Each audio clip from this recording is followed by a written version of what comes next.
Apenas 100 años después del comienzo de la civilización del automóvil, los expertos advierten de que hemos consumido la mitad de las reservas mundiales del petróleo que la naturaleza tardó millones de años en producir.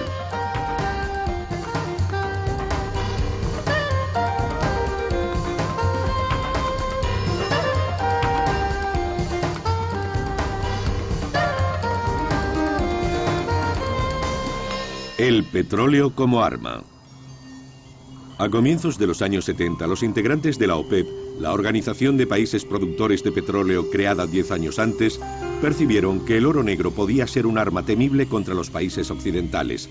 La OPEP representaba el 50% de la producción mundial. Eso la convertía en un increíble medio de presión sobre las grandes petroleras que habían tenido poder hegemónico hasta entonces y también sobre los países industrializados que cada vez dependían más de sus importaciones de petróleo. Los aires de protesta no provenían solo de miembros de la OPEP con ideología revolucionaria como Argelia y Libia, sino también de países conservadores y fieles aliados de Estados Unidos como Arabia Saudí e Irán. Tenían un objetivo común: mejorar sus ingresos aumentando el precio del barril, que pensaban con razón que era muy bajo. Los precios del petróleo seguían subiendo regularmente y las circunstancias les fueron tan favorables durante la siguiente década que se creyeron los amos del juego. Como tantas veces en la historia, una guerra estaría en los orígenes de este episodio. La guerra del Yom Kippur. A mediodía del 6 de octubre de 1973, Egipto y Siria, apoyados por Jordania, lanzaron un ataque contra Israel. Había comenzado la Cuarta Guerra Árabe-Israelí. Los soldados egipcios cruzaron el canal de Suez y desembarcaron en la otra orilla. La sorpresa del ataque fue tal, más aún cuando era Yom Kippur, el día de la expiación, que hicieron retroceder a los israelíes 15 kilómetros. Allí se estabilizó el frente. Aunque esta ofensiva, que terminaría conociéndose como la Guerra del Yom Kippur, fue local, disparó el mayor cataclismo de la historia del petróleo. Todo había empezado 3 años antes, cuando el nacionalismo árabe se exacerbó con la ocupación israelí de los territorios palestinos después de la Guerra de los 6 días, en junio de 1967. El presidente Anwar el-Sadat, sucesor de Nasser, anhelaba poder liberarlos. Entendió que la batalla había que librarla en el terreno militar y en el económico, usando el petróleo como arma. Primero se aseguró el apoyo del rey Faisal de Arabia Saudí, un feroz enemigo de Israel y líder de la mayor potencia petrolífera de la región. En 1972, el rey Faisal, en una visita al presidente Nixon, urgió al gobierno norteamericano a cambiar su política sobre la cuestión palestina si no quería enfrentarse a graves represalias económicas.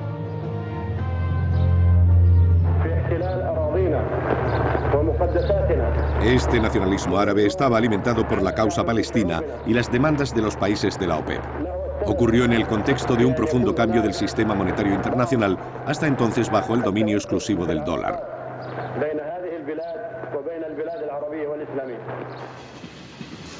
El sistema se había impuesto después de la Segunda Guerra Mundial en una reunión de los aliados en Bretton Woods, Estados Unidos. En aquel momento Norteamérica había alcanzado el cenit de su poder. Poseía los 2/3 de la reserva mundial de oro. El dólar se convirtió en la moneda de cambio del mercado internacional y los norteamericanos prometían solemnemente la convertibilidad del dólar en oro. Todo cambió a principios de los 60. El volumen de billetes fuera de Estados Unidos excedía el valor de sus reservas de oro, que debían garantizar la convertibilidad. En 1971, con la situación cada vez más crítica, el presidente Nixon no dudó en romper la promesa. Abandonó la paridad con el oro y permitió la devaluación del dólar. Los países de la OPEP fueron los primeros en sufrir la devaluación, ya que las transacciones del petróleo se hacían en esta moneda. En tal ambiente de descontento, cualquier nimiedad bastaba para que la OPEP entrara en acción. El acontecimiento que precipitó la rebelión de la OPEP ocurrió en octubre de 1973. Fue una guerra peligrosa para Israel que estuvo por un momento al borde del abismo. Estados Unidos apoya abiertamente a Israel y en plena guerra las naciones árabes usan la única arma a su alcance, el petróleo. Embargan los envíos de crudo a los países que apoyan a Israel, especialmente a Estados Unidos. 10 días después del inicio de la guerra del Yom Kippur, mientras los israelíes empezaban a recuperarse gracias a la importante ayuda de su protector americano, el petróleo se convertía en arma. El 16 y el 17 de octubre en Kuwait, representantes de los 6 países del Golfo miembros de la OPEP, liderados por el jeque Yamani, entonces ministro del petróleo de Arabia Saudí, y su homólogo iraní, Amusdegar, se reunieron en el Sheraton. En unas horas acordaron subir el precio del crudo en un 70%. Al día siguiente, Yamani aumentaba la presión proponiendo el recorte de un 5% mensual en la producción hasta que las tropas israelíes abandonaran los territorios ocupados. Tras una intensa semana de contactos diplomáticos entre Estados Unidos y la URSS, aliados respectivos de israelíes y árabes, se alcanzó un acuerdo de alto el fuego para evitar que la crisis se extendiera a toda la región. Fue aprobado el 22 de octubre por el Consejo de Seguridad de Naciones Unidas, que también decidió enviar a la zona 7.000 cascos azules. El alto el fuego fortaleció la posición de los miembros de la OPEP. Decidieron hacer un recorte del 25% de su producción y un embargo total a los aliados de Israel. Estados Unidos era el primero de la lista. Solo queríamos llamar la atención de la opinión pública internacional sobre el hecho de que había un problema entre árabes e israelíes.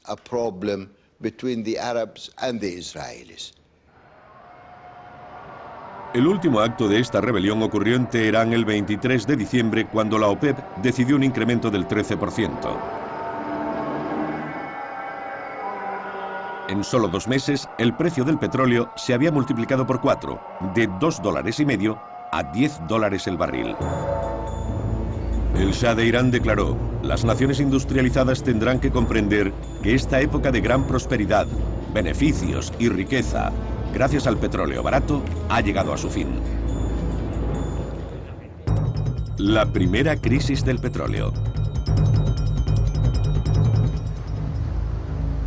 En enero de 1974, tras la celebración del Año Nuevo, el precio del petróleo se disparó y escaseó el suministro.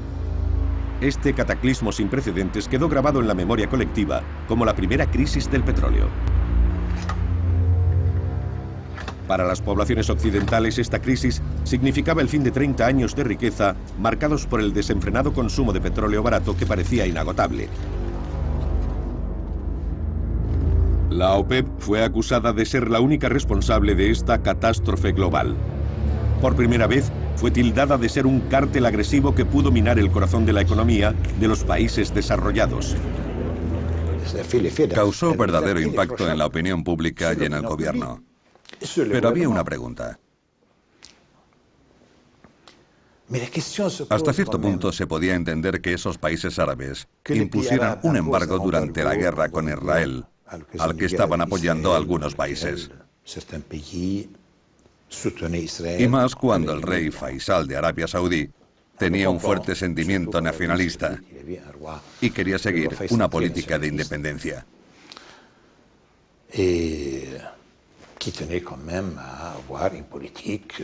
Esto fue un tema crucial para todos los árabes y todos los musulmanes. Pero ¿cómo es que esta organización de países exportadores de petróleo no había hecho nada en 12 años?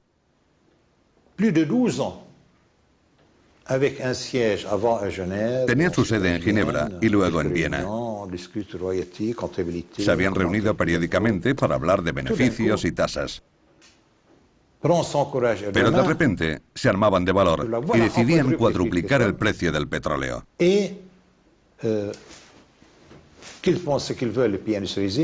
¿Quién podía pensar que lo haría? ¿Cómo era posible que un grupo de países del tercer mundo, es decir, política, militar y económicamente débiles, pudiera imponer su deseo a las grandes potencias industrializadas del mundo, Estados Unidos, Europa y Japón? ¿Qué les pasaba?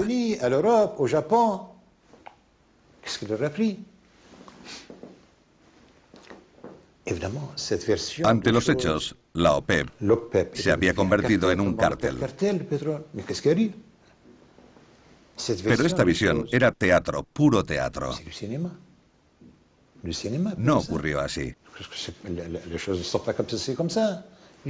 A la OPEP no se le hubiera ocurrido por nada del mundo cuadruplicar los precios, y ni siquiera un 10%, sino ocultara algo. Este espectacular aumento de precios se debió a una amenaza que pendía sobre los países industrializados y especialmente sobre Estados Unidos desde finales de los años 60. El presidente Nixon, advertido por sus consejeros, se dio cuenta de que el consumo de combustible seguía creciendo en su país y que cada vez dependía más del petróleo de Oriente Medio. Este oro negro era tan barato que a medio plazo resultaría fatal para la industria petrolera americana, cada vez menos competitiva por el agotamiento gradual de sus reservas. ¿Qué se podía hacer para resolver el problema sin arruinar a los magnates americanos del petróleo? Después de la primera crisis del petróleo, después de lo que se llamó la Guerra del Yom Kippur, en octubre de 1973, hubo razones que hacían necesario un cambio. Un fuerte aumento de los precios era casi inevitable. El crecimiento de la producción y el consumo mundial de petróleo durante los 30 años anteriores habían alcanzado el 6 o 7% anual. Se podía duplicar cada 10 años. La situación no podía continuar. Algunos ya habían dado la voz de alarma. En el Club de Roma se hablaba del petróleo y de otras cosas, como los alimentos, el agua y recursos naturales. Pero en cuanto al petróleo, era obvio que ese porcentaje no se podía sostener, que había que hacer algo para detenerlo. Y la solución era el aumento del precio. Esta repentina escalada de precios marcó el comienzo de un profundo cambio en la industria del petróleo y una redefinición del papel de las multinacionales. Las grandes petroleras desconcertadas.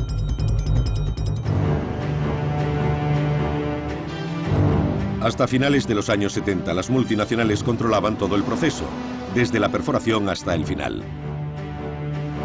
Aplicaban el modelo de integración vertical establecido por John D. Rockefeller un siglo antes. Rockefeller fue el brillante fundador del primer imperio petrolero en 1870, la Standard Oil. Después de la primera crisis, todo cambió cuando las compañías se vieron obligadas a hacer drásticas reformas.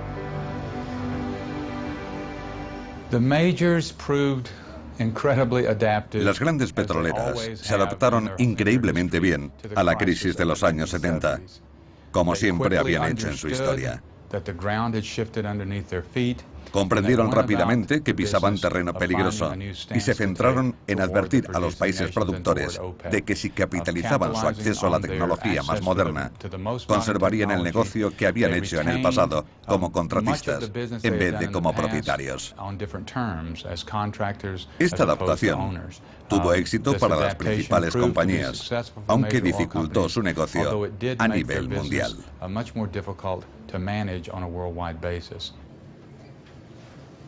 Una de las consecuencias más espectaculares de la crisis de 1973 fue que los países miembros de la OPEP ocuparon el lugar de las petroleras al decidir nacionalizar y controlar sus propias reservas.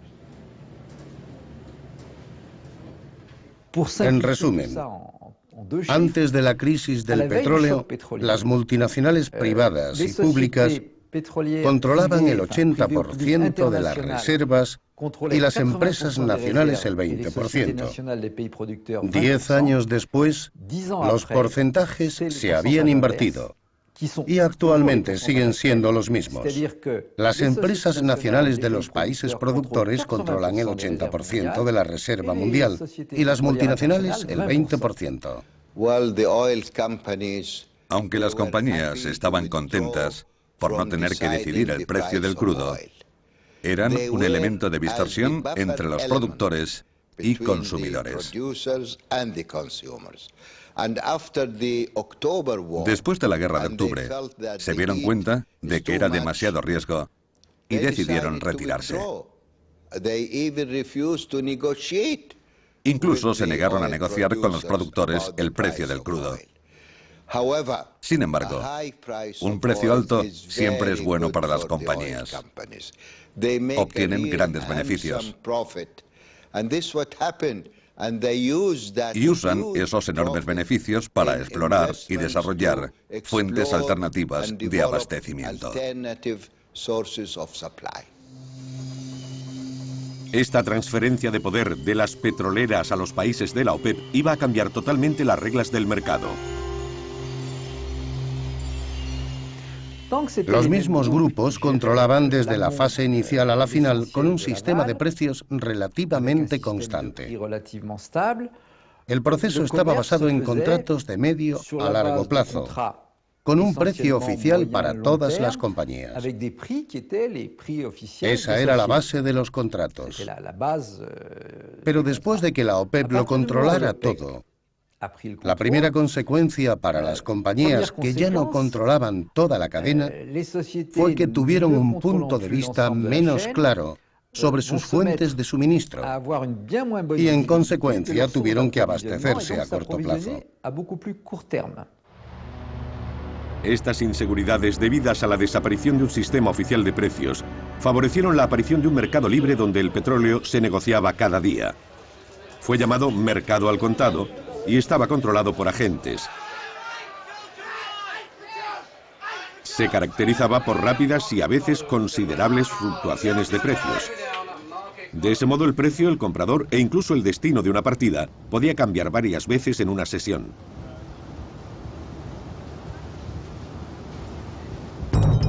El mundo occidental se enfrenta a la crisis. El incremento de la factura del petróleo en los países industrializados y especialmente en Europa provocó una inesperada crisis económica y social. Desempleo, bancarrota, cierre de empresas y estancamiento. Incluso se acuñó un nuevo término, estanflación. Eran realidades que la población de los países más ricos había olvidado desde los años de posguerra. Sin embargo, no fueron el único elemento negativo en este estado de alarma. Por primera vez, los expertos y el pueblo ya no percibieron la amenaza que podía representar el agotamiento de una energía no renovable como el petróleo. Debido a esta amenaza, los políticos, al menos en Europa, lanzaron campañas de concienciación, urgiendo a la población a ahorrar energía. En Francia tomó la forma de caza a los derrochadores, haciendo uso de las últimas técnicas multimedia de publicidad.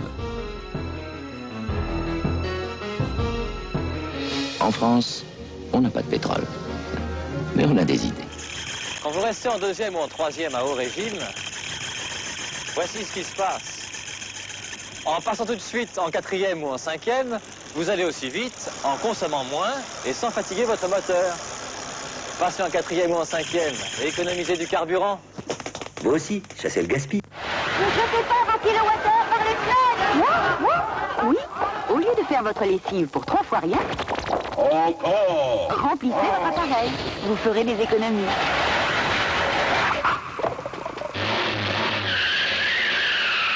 Et pourtant, c'est si simple d'économiser.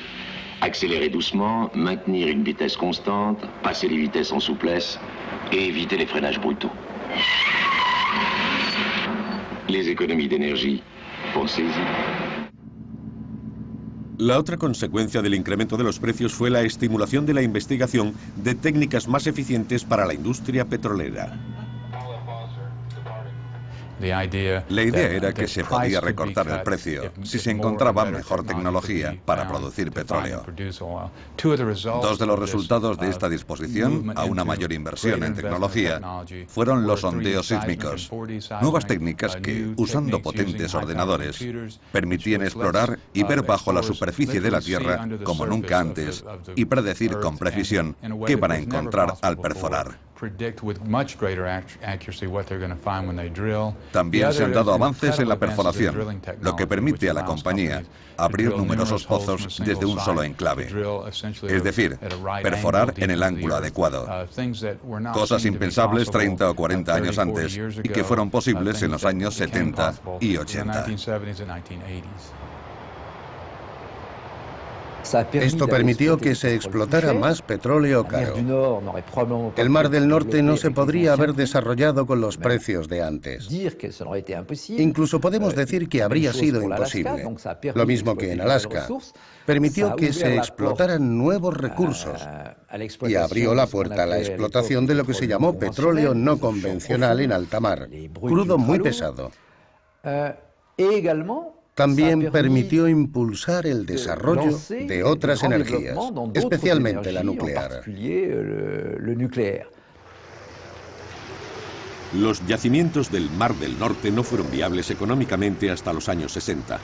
Eran muy difíciles de explotar pues estaban en aguas profundas, donde las condiciones meteorológicas eran duras, con frecuentes tormentas. El incremento de los precios en 1973 permitiría a las grandes petroleras invertir considerables cantidades para superar ese problema. La historia de Frigg, un yacimiento de gas entre las costas de Noruega y Escocia, fue un ejemplo de lo que el grupo Elf era capaz de hacer. Las cifras indican lo que se necesitó para explotar este yacimiento de gas y construir un archipiélago artificial de 5 plataformas semisumergidas de 30 metros de altura. Costó lo que 10 centrales nucleares. Se tardó 3 años en construir el equivalente a una ciudad de 200.000 habitantes y se necesitaron 450.000 toneladas de cemento y 50.000 toneladas de acero especial. Era 7 veces más pesada que la Torre Eiffel. Gracias a las mejoras técnicas y a la mano de obra experta, la producción del Mar del Norte se multiplicó por 5 entre 1974 y 1978. Ello permitió a países vecinos como Gran Bretaña o Noruega, pero también a otros países europeos, ser menos dependientes de la OPEP.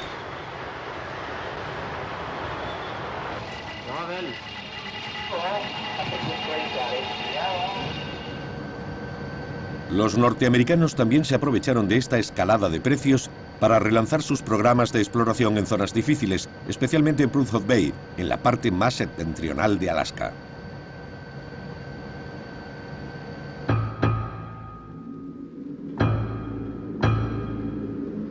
Las prospecciones habían empezado en esta zona después de la Segunda Guerra Mundial para satisfacer la demanda de la Marina estadounidense, pero aunque habían hecho prometedores descubrimientos, se rindieron ante las duras condiciones del Ártico. Continuaron la prospección a principios de los 70. Sin embargo, seguían sin resolver el problema del transporte del crudo a través de una región montañosa, con temperaturas extremas y frecuentes terremotos.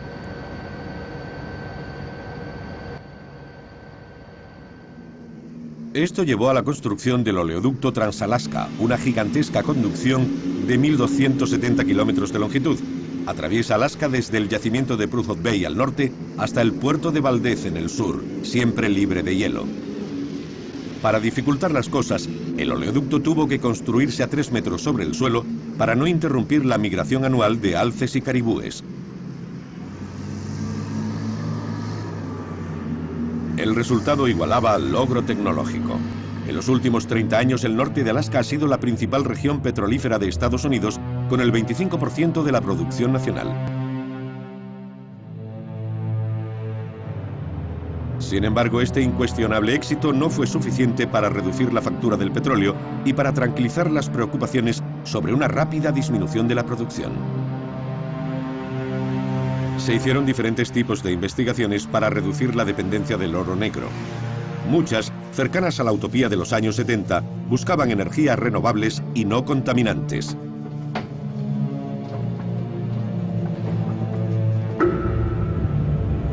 aparecieron en el paisaje los primeros aerogeneradores.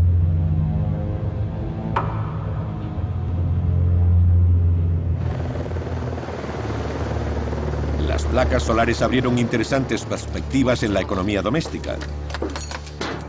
Pero a pesar de las esperanzas que representaban estas formas de energía, seguían siendo experimentales por falta de apoyo político.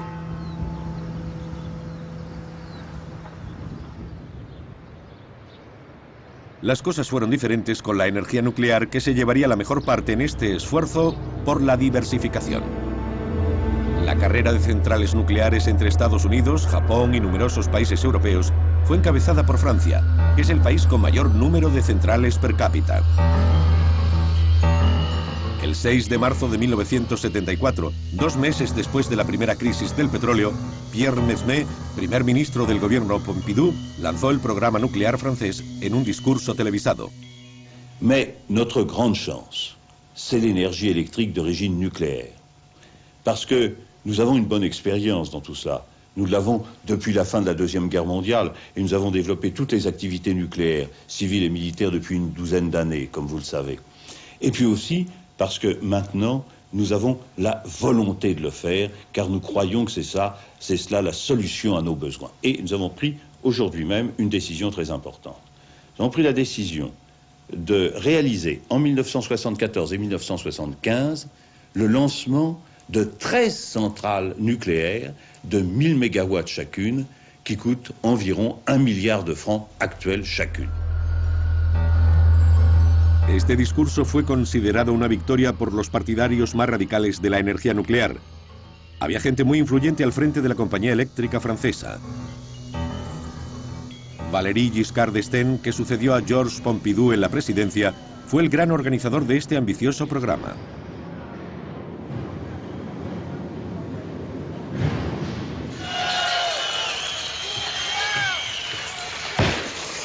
Apenas había empezado cuando mucha gente mostró su descontento en toda Francia. Como las centrales nucleares se habían construido sin consultar a la población, muchos temían los peligros que representaban. La situación empeoró con las acciones de los activistas antinucleares. Se manifestaron en Francia y en casi todo el mundo, y marcaron el comienzo de los actuales movimientos y partidos ecologistas. Sin embargo, esta determinación no bastó para detener la red nuclear. En los siguientes años, Francia construyó 19 centrales que albergarían 58 reactores de 62.000 megavatios cada uno. Dejando a un lado los problemas de los residuos nucleares o los grandes errores industriales y financieros, como en el tipo Superphénix, el programa significó la adquisición de una indiscutible experiencia tecnológica que permitió a Francia producir el 70% de su electricidad. El uso civil de la energía nuclear, el ahorro de energía junto a la explotación de yacimientos petrolíferos no convencionales, son ejemplos del dinamismo de los países industrializados y del poder innovador que les permitió limitar los efectos de la crisis. Pero 5 años después, la crisis conoció un repentino desarrollo a gran escala. Esta vez, la segunda crisis del petróleo no la propició una guerra, sino una revolución que convulsionó a Irán en los años 70 y 80. La segunda crisis del petróleo. Como en tiempos de Mossadegh, héroe de la nacionalización de la compañía anglo-iraní de 1951, la revolución islámica contra el Shah de Irán empezó con una huelga de trabajadores del petróleo en octubre de 1978. En pocos días, la huelga paralizó la refinería de Abadán, una de las mayores del mundo, se extendió a todo el sector e inflamó al país. El ayatolá Jomeini, el más feroz oponente del Shah, que estaba en el exilio en un pueblo francés cercano a París, llamó solemnemente a la resistencia. Ir a la huelga en la industria del petróleo es obedecer la palabra de Dios. Su mensaje caló y en poco tiempo no se extraía una gota de petróleo en un país que producía 6 millones de barriles al día.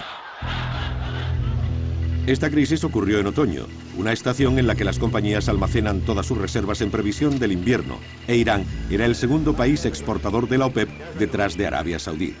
La escasez no se notó inmediatamente porque la mayoría de los países de la OPEP intentaron compensar la falta de la producción iraní. Los precios empezaron a subir desde el principio del conflicto. ¿A qué fueron debidas estas reacciones irracionales que los especialistas llamaron histeria de precios? No es solo un fenómeno económico, también lo es psicológico. Es la proclamación pública a consumidores, políticos y productores del mundo desarrollado de que ya no tienen el control de su destino energético. Ese impacto psicológico también causó presiones inflacionistas a largo plazo. Una inflación construida sobre el miedo, como se vio en el 78 y 79, con la revolución iraní y el aumento de los precios. En parte, fue una respuesta psicológica al recuerdo de 1973, cuando la gente supo que ya no controlaba sus propios recursos de energía. No sabía cómo protegerse en el futuro. Ese impacto psicológico subió el precio del petróleo en 1979 y 1980. En 1979 la inquietud se convirtió en rebelión liderada por los mulás. El Shah, enfermo y debilitado físicamente, no podía controlar la situación y los norteamericanos, exasperados por su creciente megalomanía, terminaron por abandonarlo. Había llegado hasta el cenit de su poder gracias al petróleo tras la caída de Mossadegh, y el petróleo fue el que desencadenó su ruina. El 16 de enero de 1979 se vio forzado a abandonar su país y partir al exilio para siempre. El 23 de enero, una semana después, Teherán recibía al ayatolá Khomeini como un héroe. Su regreso del exilio marcó el comienzo de la revolución islámica. El caos subsiguiente agravó la crisis que ya se había iniciado en el mercado del petróleo. Se notaba la escasez a pesar de los esfuerzos de Arabia Saudí de mantener el equilibrio entre la oferta y la demanda, produciendo su máximo, pero todo fue en vano.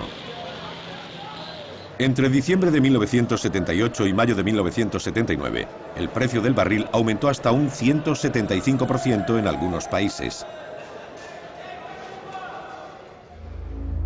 En este convulso contexto, se produjeron los problemas fronterizos entre Irán e Irak en la región de Chat el Arab, una zona muy rica en petróleo. El Shah y Saddam Hussein habían firmado un pacto de no agresión 5 años antes en Argel, que debería poner fin al secular conflicto sobre el límite fronterizo. Pero los tiempos habían cambiado. Tras la caída del Shah, Saddam Hussein pensó que ya no tenía que respetar el acuerdo. Más aún cuando contaba con el apoyo político y económico de los países del Golfo, preocupados por el ascenso del islamismo revolucionario iraní y felices dejando hacer el trabajo sucio al señor de Bagdad. Los países occidentales y la URSS también aprobaron el régimen no religioso y moderno de Bagdad. Lo consideraron un escudo contra el islamismo chií y lo dejaron hacer a su antojo. Con el visto bueno de traficantes de armas de todo tipo, Saddam Hussein invadió Irán en septiembre de 1980. Le dijo a sus tropas que sería solo un paseo.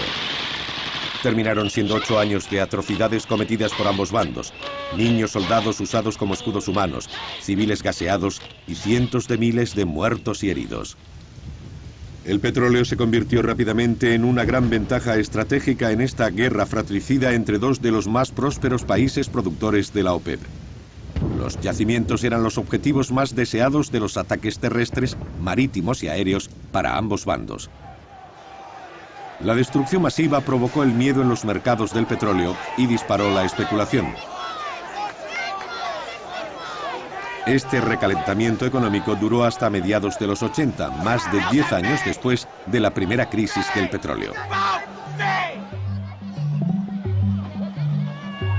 Ralentizó el crecimiento de los países occidentales, pero tuvo efectos aún más terribles en los del tercer mundo que no producían petróleo. El aumento de su factura energética, que podía representar el 90% de sus importaciones, tuvo dramáticas consecuencias económicas y sociales y los llevó al estancamiento. Después de esperar que salieran del subdesarrollo en los años 60, los 70 abrieron para ellos un largo periodo de deudas, inestabilidad política y emigración en masa, causadas principalmente por la crisis del petróleo. Para los países de la OPEP, la escalada de precios supuso el efecto contrario. Los petrodólares, una nueva palabra acuñada después de la primera crisis, inundaron la economía.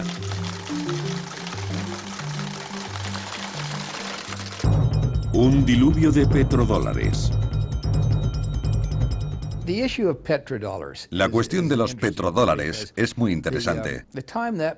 Se convirtió en un término importante en los años 70, cuando se disparó el precio del petróleo. Durante un breve periodo de tiempo, la mayoría de los países de la OPEP hizo circular su dinero.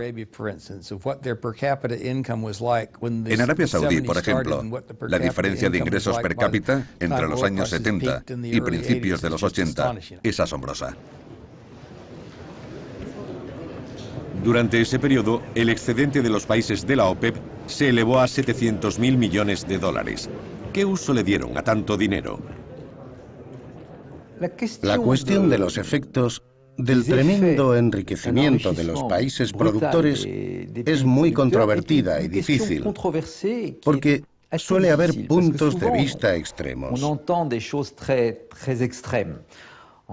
Se dice que esos países derrocharon dinero, que se limitaron a construirse palacios y a comprar armas en Occidente. Yo creo que las cosas son más complejas. En primer lugar, al visitar esos países se ve que se han transformado notablemente y que la mayoría se han desarrollado. Las ciudades no tienen nada que ver con lo que eran hace 40 años. El sistema educativo ha mejorado en gran medida en los Emiratos, Kuwait, Qatar e incluso en Arabia Saudí. Los países se han transformado por completo. Decir que no se ha hecho nada es desconocer la realidad. Es cierto que en algunos casos no se ha invertido bien el dinero. Ha habido gastos militares extravagantes y demasiado lujo. Los estados no se diferencian mucho de sus gentes.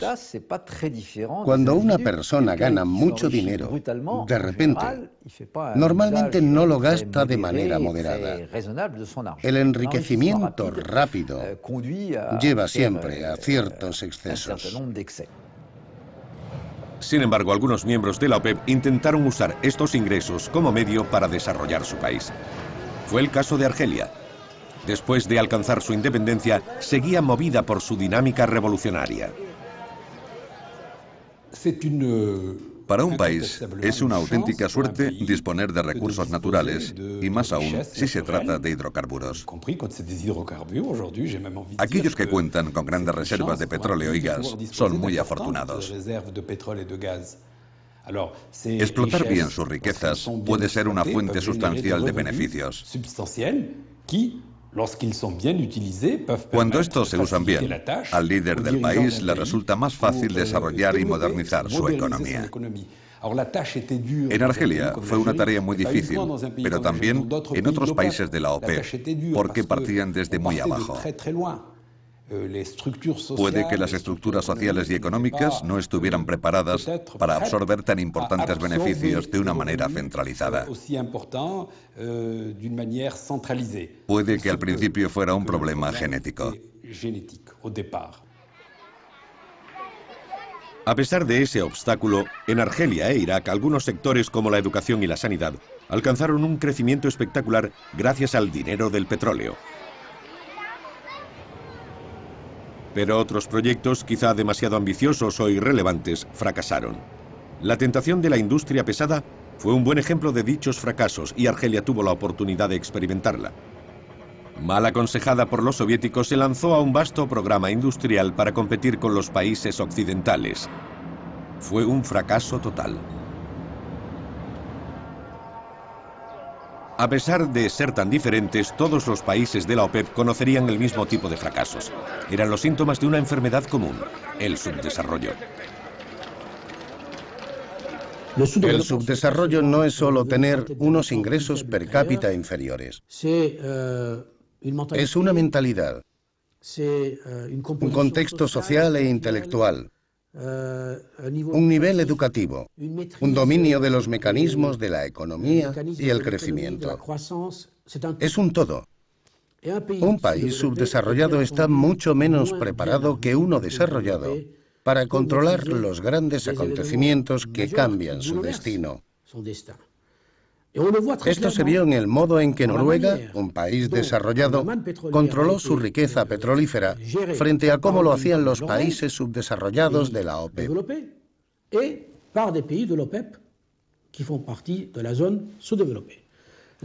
Noruega no sufrió los problemas de los países de la OPEP porque congeló rápidamente una parte de los beneficios petroleros para no desestabilizar su economía.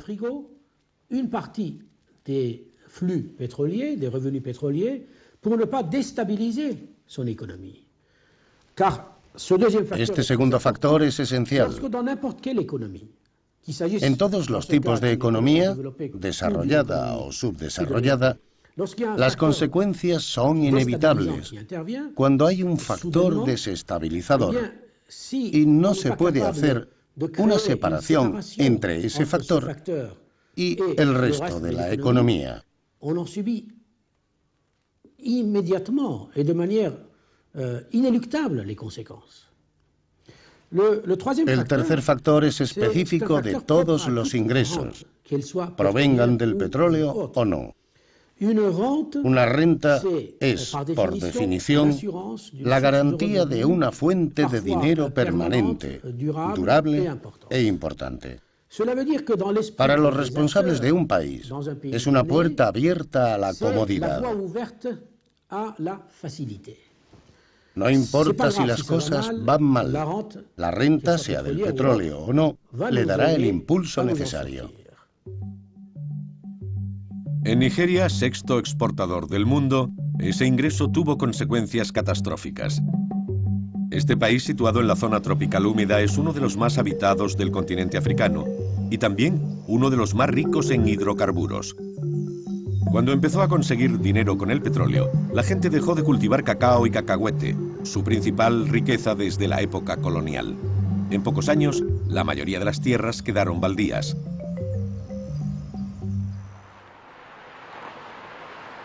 Venezuela, otro país tropical, sufrió la misma tragedia cuando se hundió su producción de café. Las consecuencias fueron las mismas que en Nigeria, es decir, éxodo en masa del campo a las ciudades, convirtiéndolas en auténticos polvorines.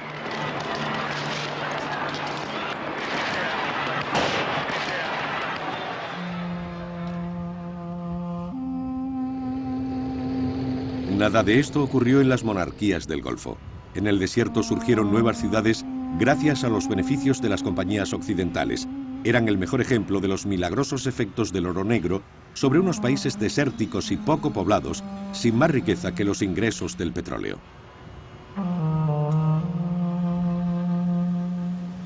En los años 70, la población se benefició de esa riqueza.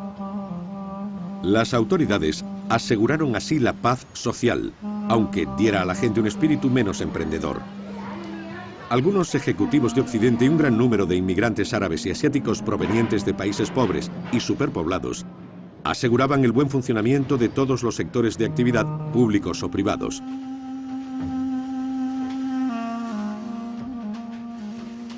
Las familias dirigentes aprovecharon los años de abundancia para enriquecerse aún más, invirtiendo una parte sustancial de los ingresos del petróleo de sus países en redes financieras internacionales que llevaron al deterioro de sus propias naciones.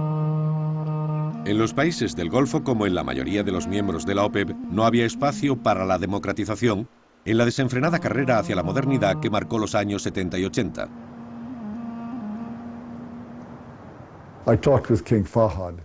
Hablé con el rey Fahd justo antes de irme de allí. Fue la última reunión que tuve con él como embajador. Hablamos sobre el uso de su riqueza. Él creía en Dios. Le dije que él no había puesto el petróleo en el subsuelo, que lo había hecho el Creador.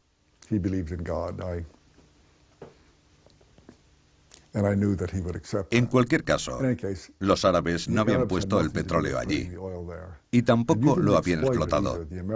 Lo habían hecho los americanos. Le dije que se les había dado una increíble riqueza y que la habían derrochado. La habían echado a perder. Si usaban la riqueza de forma inteligente, podrían transformar no solo Arabia Saudí, no solo el mundo árabe, sino transformar todo el Islam. Si derrochaba ese dinero, sus descendientes desenterrarían sus huesos y los quemarían. Todo el mundo quiere encontrar petróleo porque cree que es algo maravilloso, una bendición, pero maldita. A finales de los años 70, un periodo de escandalosa riqueza, los líderes eufóricos de la OPEP no se habían dado cuenta todavía de que pronto se quedarían sin sus petrodólares y que el crudo se convertiría en una maldición.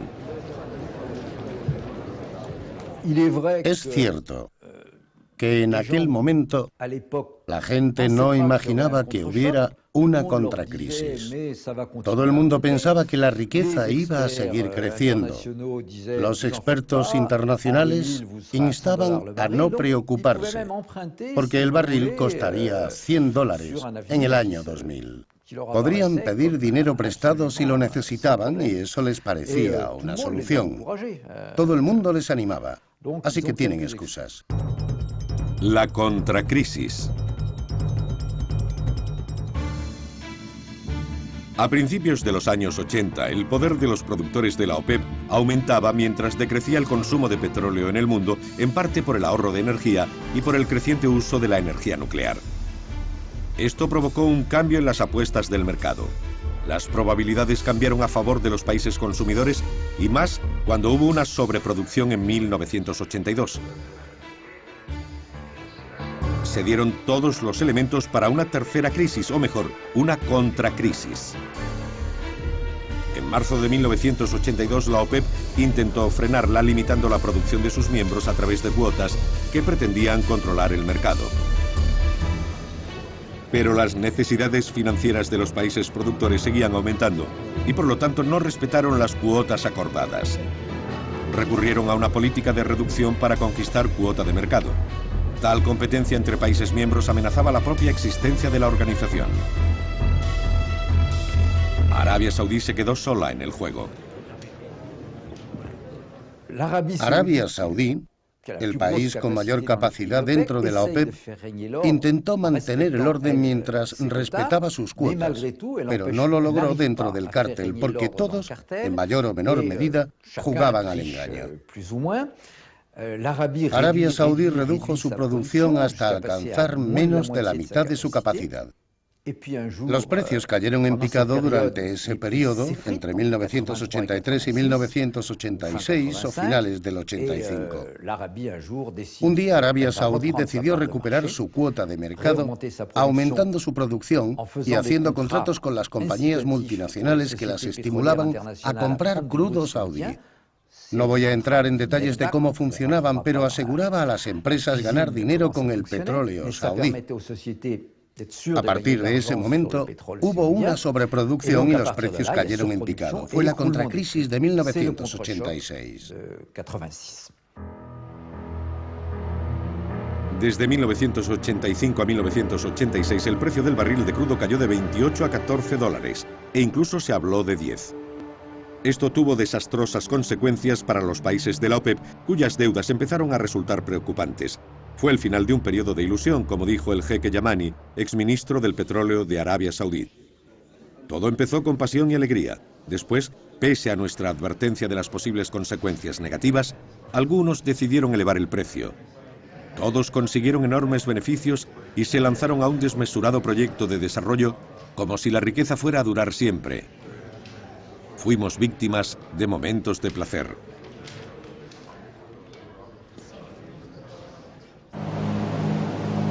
En tal contexto de crisis, la OPEP se dio cuenta de que no había servido de mucho desbancar a las grandes multinacionales en beneficio de las compañías nacionales a principios de los años 70.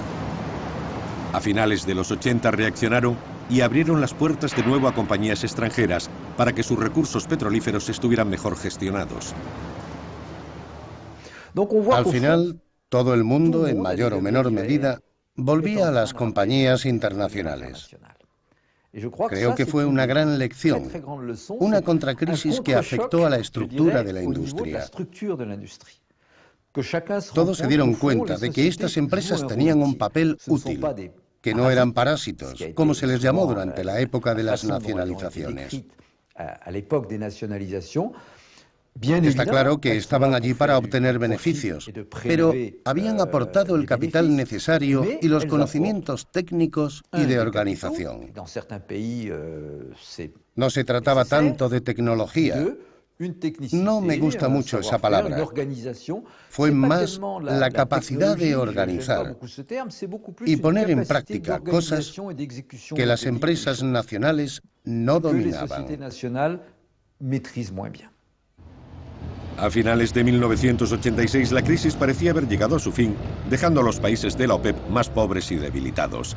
Habían perdido el poder ostentado desde la primera crisis y, lo que era peor, habían perdido los ingresos del petróleo en beneficio de los países consumidores. Pero en 1990 este frágil equilibrio se vio amenazado otra vez por una nueva guerra. La Primera Guerra del Golfo. En agosto de 1990, 2 años después de la interminable guerra entre Irán e Irak, que había dejado maltrechos y casi arruinados a los dos países, Saddam Hussein, convencido de su impunidad, se atrevió a invadir Kuwait, su vecino árabe, una monarquía petrolera, pero también miembro de la OPEP. Con el pretexto de que Kuwait había sido provincia del Imperio Otomano, Saddam Hussein soñó con apoderarse de su riqueza petrolífera. Le abriría las puertas al mar, facilitando el transporte del crudo.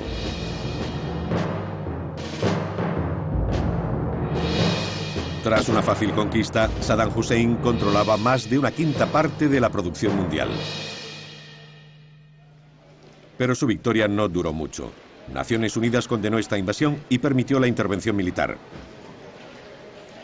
Se formó una poderosa coalición de 30 naciones bajo el liderazgo de Estados Unidos, única superpotencia del planeta tras el hundimiento del bloque comunista.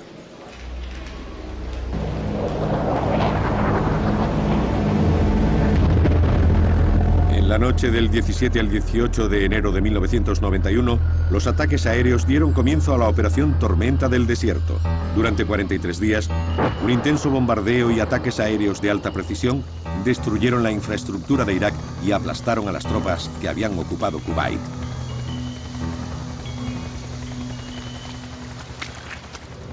En febrero de 1991, las fuerzas aliadas tardaron solo 100 horas en expulsarlos del país. Saddam Hussein ordenó a sus tropas sabotear los 750 pozos kuwaitíes. Esto fue el negro epílogo de la operación Tormenta del Desierto. El último conflicto del petróleo del siglo XX podría haber provocado una crisis mayor, pero no lo hizo gracias al poder del sistema internacional. En los años siguientes, la producción cubriría un siempre creciente consumo de petróleo. Pero tras esta aparente buena salud, acecha una amenaza global. Las reservas terminarán por agotarse. Esto provocará el agravamiento de las tensiones y las crisis que han salpicado la historia del petróleo desde hace un siglo. ¿Cómo nos las arreglaremos? Este será uno de los mayores desafíos que tendremos que afrontar en el siglo XXI.